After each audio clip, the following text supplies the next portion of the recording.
Now, I've seen all kinds of videos pop up on the internet about water bottle traps, but I haven't seen it like this.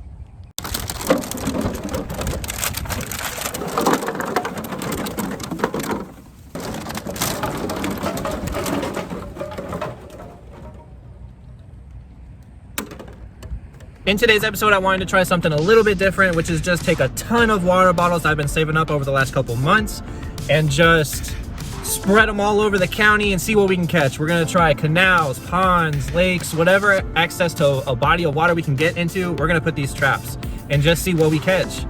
Now, the purpose for this is the ponds that are around my place, they lack some bait, and the bass are, summer's heating up, their metabolism is gonna speed up, and I really wanna make sure that these guys are fed and they get big over the summer so we can just fish our local area and just have huge bites later on. Now, before we can go out and set all of these traps, we got to build them first. And I definitely overstretched myself on this video because I'm starting to feel how many bottles this really is. So let me show you guys first what I got going on. So the very first thing that I did is I took all the bottles and I cut the heads off and I put them inside of the bottle. Once that was done, which took about 4 or 5 hours of me just cutting away, I then started to separate them. So I don't know if you guys can see, but the ones with the label on them still, those ones aren't complete, but there's a pile over here that I completed. Now for the bottles I completed, not too much is different really. All I did was just take the label off and add some string. And on the end of the other side of the string, I'm gonna add like, I don't know, some sticks or get some nails. So that way they aren't able to just drift away once we set them out in the water. About arm's length, like from one hand to the next, they're about arm's length because I don't know like how close to the bank we'll be able to get. So some places we might have to toss it out a little bit and some places we might be able to just plop it right down in front of us. So we'll have to see on that one. But as you guys can see, I still have a huge pile that I have to do. So once we complete those, and what's in this trash bag is even more bottles. So once we complete all of those, then we'll go ahead, we'll send out and we'll see what we can catch. All right, just to show you guys the end result here, nail, kitty food, and into the water. Now I've literally like a foot apart, maybe 2 feet apart, I've set traps all the way down along the bank. And there's minnows, there's tiny bluegill, bait fish, anything you could think that could fit into a tiny little bottle hole. It just might get in there. So this is the first spot. We're gonna go to the next one and the next one and just repeat the process.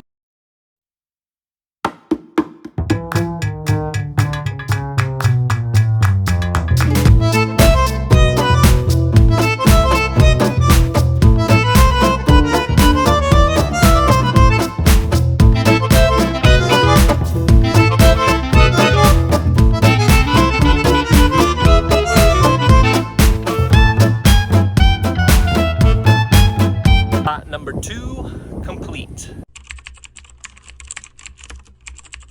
All right, we just finished putting our third set of traps down, and I'm actually, since I know our second set that we put down worked like right off the rip, we're gonna go back to that spot and we're gonna retrieve all those fish. They've been sitting for 45 minutes now, so we're gonna see what an hour can do and how much the trap catch the fish. All right, you guys can actually see how many we caught so far. That's about 20 bottles worth, but some of them, I mean, I fixed this one, but some of them I didn't have shallow enough like this one. Some of them were too far out deep, so they weren't even interested in the bottle because it was too close to the predators, I'm assuming.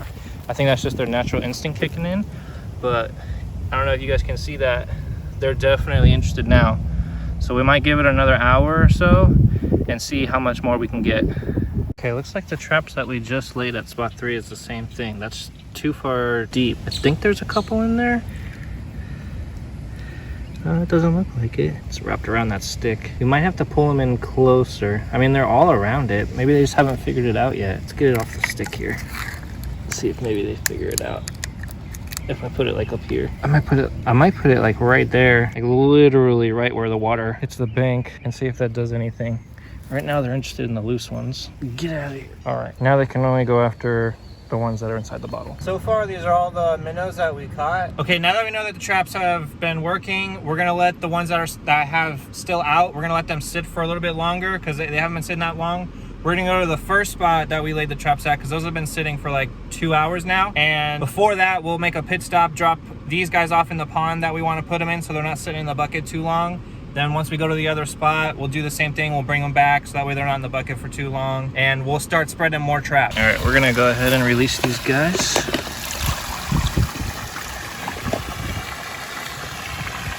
There we go. Now we got 1 bucket down and like 9 more to go, 10 more to go. We got a lot of traps that are gonna catch a lot of fish. I'm not gonna show you guys every single trap and every single fish that we catch, just because that was gonna take forever and that would be really tedious for you guys to watch. So I'll just show you a couple more of us putting the minnows in the pond, and yeah, that'll be it. So we had the same problem at this spot too, where the bottles were too far. So this is actually just 1 bottle that I repositioned in the last like 10 minutes. So I think what we're gonna do is we're gonna gather up all the bottles, start on the next day, and have everything closer and not wait so long, because these traps I just checked, I left them out for like 2 hours and there was nothing because the bottles just weren't positioned right. So we're gonna try to reposition everything and see how many more we can get, because we want to get as many as we can. All right guys, we're back and it is day 2 of trying to catch these. Trying to do it the first time around was chaotic. Wasn't really sure how I was gonna do it with it being so many bottles and being able to keep track of everything and the back and forth. So I'm just gonna show you guys what we got for today. We actually got a variety of stuff. Kind of want to show you. So I'm actually pretty curious what this is. It has an orange tail and oop, come on, flip to your side. And there's the colors on it. If you guys know what kind of minnow this is, let me know in the comments. And there's also, if I can find him, there he is. We caught a little baby bluegill. Come on. All right, so he might flick out of my hand, but there he is. Pretty sure that's like a little cichlid, a little baby cichlid, or a little baby bluegill. I got a couple of them. I don't know if you can see them, they're in the corner. But yeah, definitely a variety of sizes. So now what I'm gonna do is I'm gonna go ahead and head back, and we're gonna go ahead and put these little guys inside of our pond, and hopefully that helps the bass, because I believe in scarce situations, bass will eat other bass. So I'm hoping that this will prevent that in the future. I don't know if you guys can see that black and white one, but that genetic disorder. Let me know if you think that's pretty cool. So we made it back to the little pond, and we're gonna go ahead and release these guys. I don't know if you guys can see also, some frogs laid some eggs here. There's thousands of tadpoles. Look at them all.